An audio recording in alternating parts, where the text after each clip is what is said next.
Okay, so now it's time to review the main event of WWE SummerSlam Night 2. John Cena versus Cody Rhodes for the WWE Undisputed Championship. Well, first things first. I was wrong in my prediction. I was almost 100% sure that John Cena's face turn on SmackDown was a work. It was a ruse designed to get a surprise when John Cena is assisted by Trevor Scott and The Rock on SummerSlam. I thought that would be the surprise, and I thought it would make John Cena an even bigger heel. But obviously, I was completely wrong. I was completely wrong about that, and I was completely wrong about John Cena's face turn being a ruse. At this point, it certainly isn't a ruse. So you might be thinking, should I delete my video where I basically guaranteed that John Cena's face turn on SmackDown was a ruse, designed to manipulate the audience and manipulate Cody Rhodes into a false sense of self-belief or false sense of self-confidence? No, I'm not going to delete the video because of journalistic integrity. And the other reason I'm not going to delete the video is because, as I said in the video, I'm not a fortune teller. So I basically said 100% John Cena's babyface turn on SmackDown was a ruse. I basically almost guaranteed that John Cena would win the championship at SummerSlam as a heel with the assistance of Travis Scott and The Rock. That didn't happen. However, I'm not deleting the video because I stand by what I said in the video.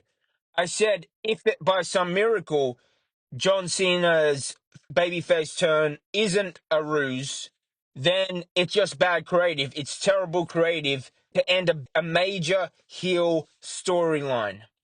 John Cena came out on SmackDown and he said, "This isn't working." Like he literally used these words.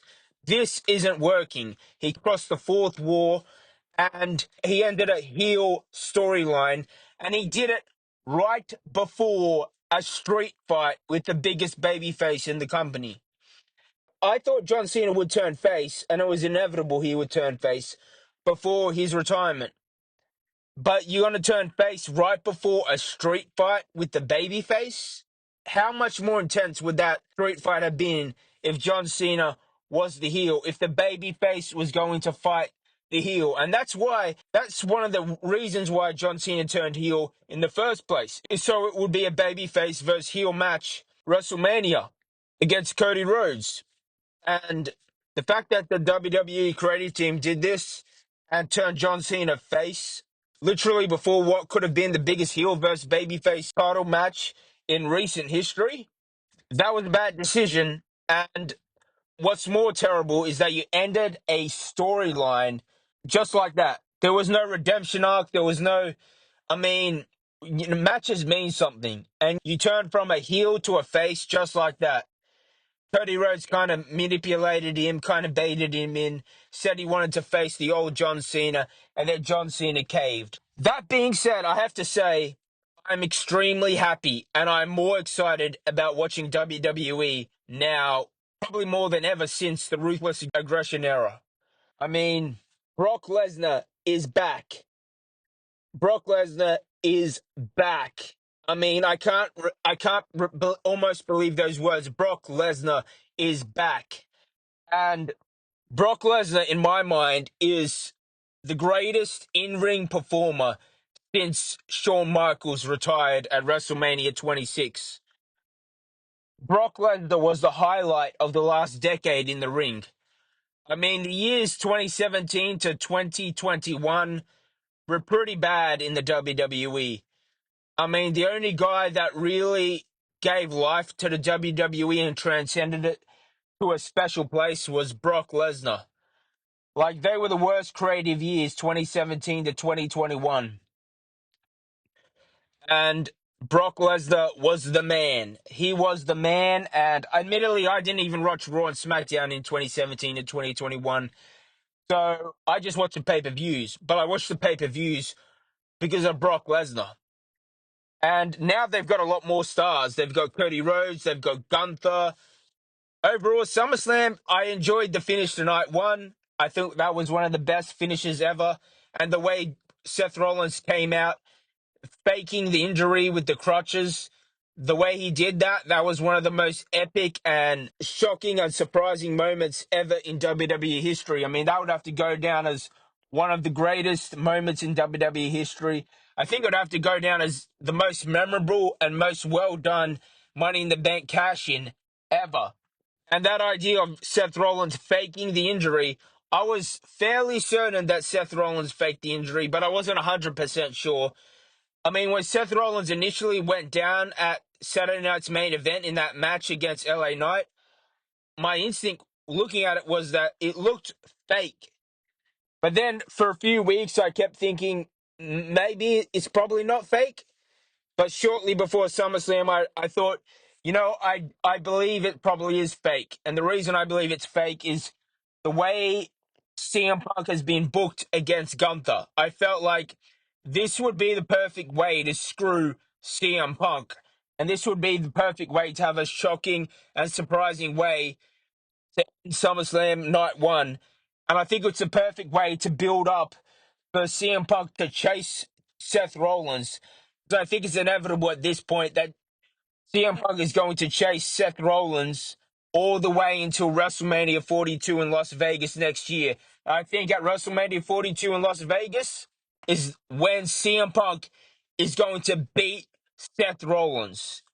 But until that time, I'm pretty sure Braun Breaker and Bronson Reed will get involved and screw CM Punk. And they'll screw him repeatedly.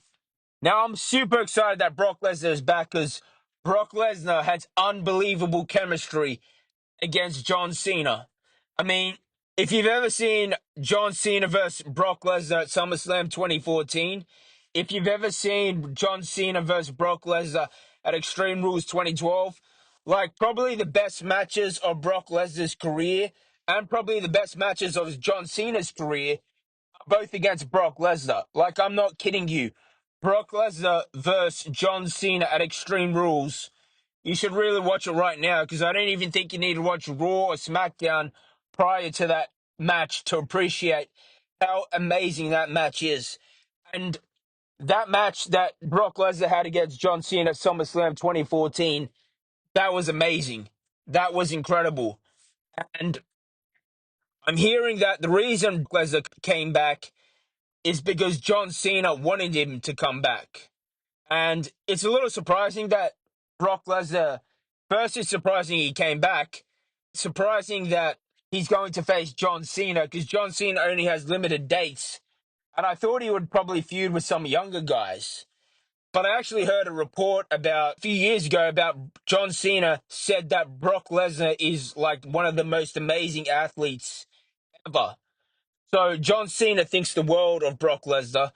And if it is John Cena's idea to do a program with Brock Lesnar before he retires, then I give John Cena tremendous credit.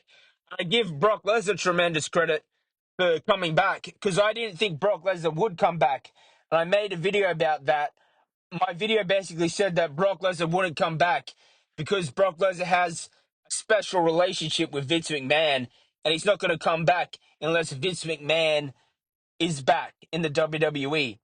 But you know what? I think John Cena probably called Brock Lesnar, and I think Brock Lesnar appreciates the call from John Cena, and I think Brock Lesnar has tremendous respect and knows that he has tremendous chemistry with John Cena in the ring. And he probably says, you know what? John Cena's retiring. This legend, John Cena, has asked me to do a program with him before he retires. I think the money was right, and I think the right guy was presented to Brock Lesnar, and that's why Brock Lesnar came back to the WWE. Daniel Cormier has also said that Brock Lesnar was on the ban list, and I thought, is Daniel Cormier in a position to know something like that? Is he like on the TKO management team? Is he on the board of directors for TKO? Why would Daniel Cormier know this information? And I thought he was just mouthing off nonsense. But now I'm thinking that maybe he wasn't mouthing off nonsense. Or if he was, I think that may have been planted. I think somebody from TKO or WWE planted that to Daniel Cormier so he would intentionally or unintentionally leak it. So it would make the surprise at the end of SummerSlam Night 2 of Brock Lesnar returning, I think it would make the surprise just even more shocking because I don't think anybody predicted this. Nobody predicted this. I heard a report a mysterious hooded figure was led into the building at SummerSlam yesterday. I assume that would probably be The Rock.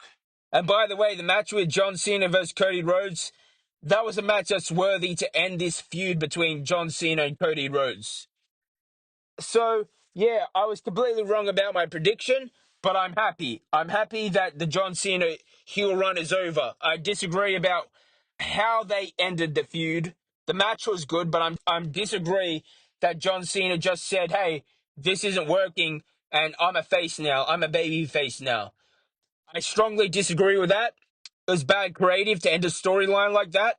It wasn't the best storyline. It wasn't the best heel run ever. And I would have much preferred to see John Cena as a face.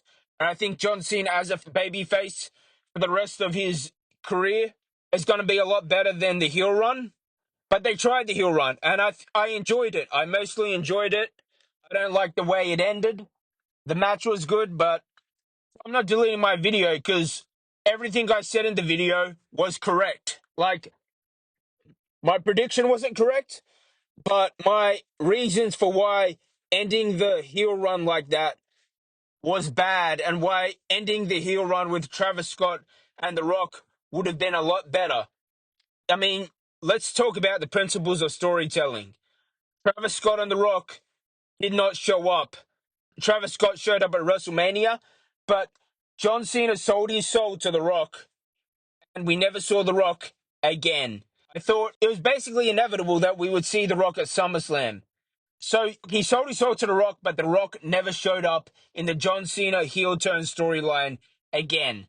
So that was the way to turn John Cena as a face by having him turn on The Rock. But no, they didn't do that. I mean, maybe The Rock just didn't want to show up. I've heard reports that The Rock and maybe Travis Scott are having disagreements with the WWE, so it might be out of WWE's creative's control. And The Rock's obviously a movie star and he's got other commitments. So, yeah, it was just weird that Travis Scott and The Rock never played a role after WrestleMania. And The Rock was hardly ever mentioned. I think he might have been mentioned once in the entire program after WrestleMania. So I enjoyed the heel run and they tried it. It was different, but overall, John Cena as a babyface is a lot better than John Cena as a heel. At least this heel. If he played the Doctor of Thugonomics heel, then I think John Cena would have been probably better as a heel. Although, ironically, people would have been cheering him as the Doctor of Thugonomics. But this version of John Cena, they cheered him anyway. So I have to say, in regards to the creative team, why did they turn John Cena so abruptly to a face? Well, it's pretty obvious. Brock Lesnar was coming back, and John Cena had to be in a face in the feud with Brock Lesnar. And also, John Cena has very limited dates, so it's not like they could postpone. It's not like they could do a more well thought out or a more planned story arc to turn John Cena into a babyface because of John Cena's limited dates. So in that regard, I think the WWE creative team has a reasonable excuse, at least, for the reason why they so abruptly ended the John Cena heel turn and they ended it in such a bad way.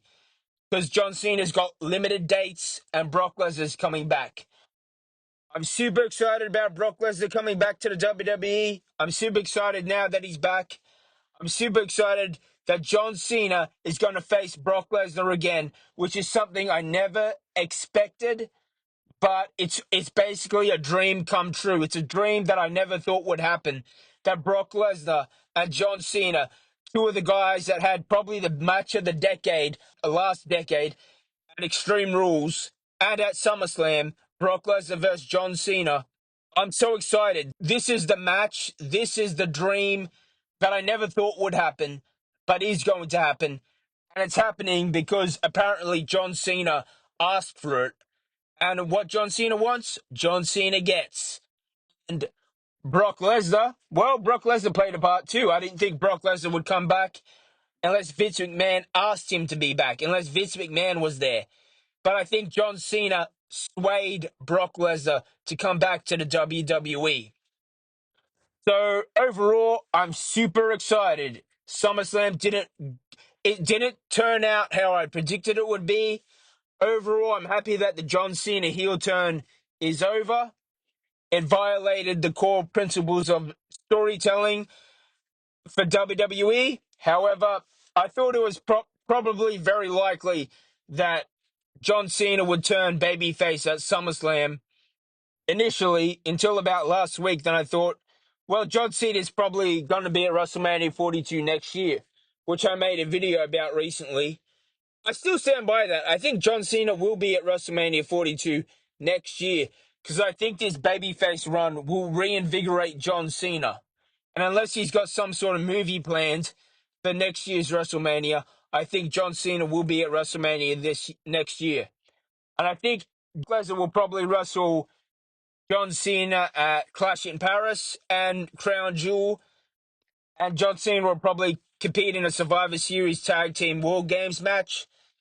And I think the man who will retire him is Gunther at Saturday night's main event. And that's assuming he's not going to be at WrestleMania 42 next year, which I think he will. I think he will be there next year. So overall, I enjoyed SummerSlam. The finishes of both nights were incredible. The surprises were incredible. Even though I was pretty certain that Seth Rollins would cash in, it was just so good to see CM Punk back as champion, even if it was just for 5 minutes, because it adds to the drama. It adds to the heat for CM Punk to chase the title, to chase the ultimate heel, Seth Rollins. And I'm sure CM Punk's going to get his comeback. He's going to get his revenge on Seth Rollins at WrestleMania. So I'm looking forward to Seth Rollins and CM Punk at next year's WrestleMania. I'm looking forward to Brock Lesnar versus John Cena, a match I never thought I would see again at Clash in Paris. I'm super excited for the WWE. I'm super excited that Brock Lesnar is back in the WWE. And man, if you haven't seen John Cena versus Brock Lesnar at Extreme Rules 2012, turn on Netflix and watch it. And turn on SummerSlam 2014 immediately after, because Brock Lesnar and John Cena have tremendous chemistry together. Thank you. And like, subscribe, and leave a comment if you want to hear more from Wrestling Review.